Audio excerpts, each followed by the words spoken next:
It's the season for the most important business in the country, the process that picks a candidate for an election that will steer the country towards prosperity or doom through policies and strategies, both of which have taken a back seat in the build-up to the elections as heavier pockets speak louder than ideologies.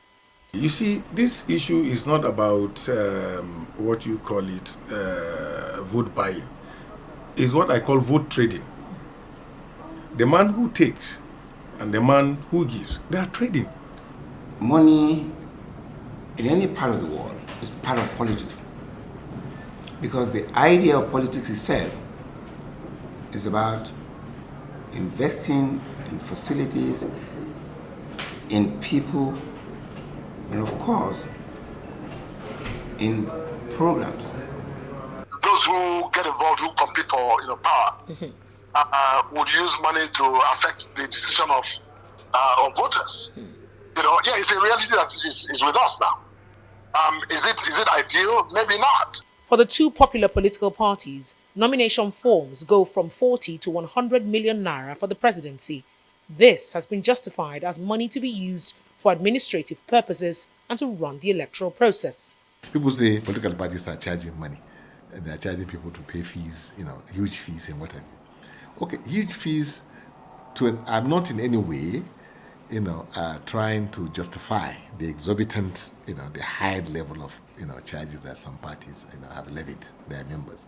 But I'm trying to tell you that I don't know which other means or other ways, people are expecting political parties to fund these very, very important, activities that they have to embark upon. My area of concern is the influence of money on politics, and it's becoming more present. And the risk is that ours may soon become a plutocracy for the rich rather than a democracy for the people. Plutocracy is basically government of the rich for the rich by the rich. Imagine the National Assembly altered the Electoral Act to increase the threshold of how much a candidate can spend for election finance. That is something that we should all have opposed.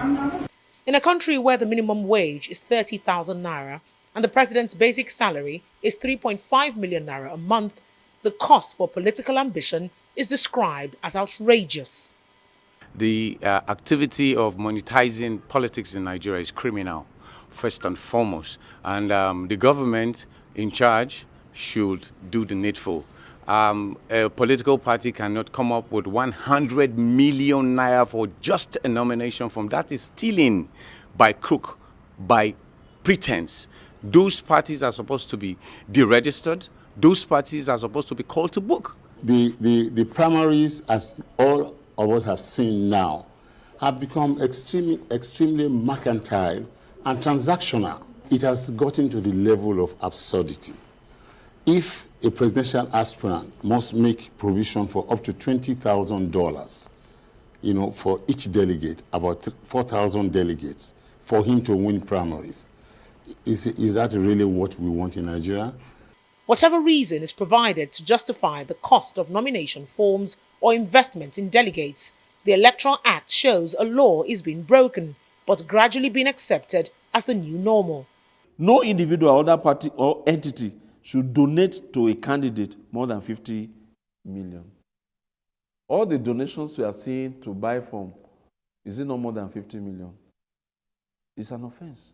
Where a political party sits down and says, he wants 100 million, that is going into the party funding. And no individual entity shall donate to a candidate more than 50 million. The Electoral Act 2022 is clear on the rules and punishment for contravening the law on monies to be spent in an electoral process and on what. We have heard from Kaduna, the reports coming out from Kaduna, that they have recovered 100 million of what he used in bribing. That is not expenses. Is that not part of the expenses? That is already an offense, and he should have been arrested, and he should be standing trial by now by INEC.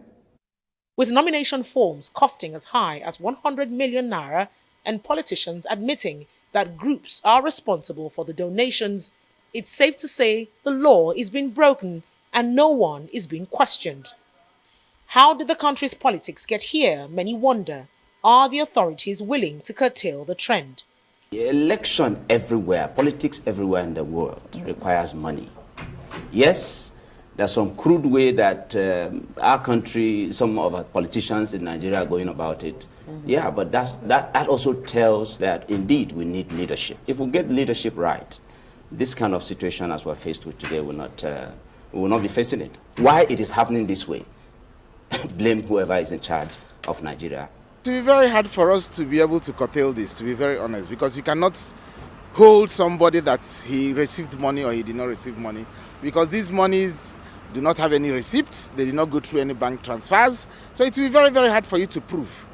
This is a policy that has come to stay, to be very honest, but it's really sad. With less than a year to elections, there are hurdles to cross, votes to sway, and how this will play out will depend on actions taken by relevant authorities to stop Nigeria's electoral process from degenerating into a plutocracy. Onyi Sunday, Arise News.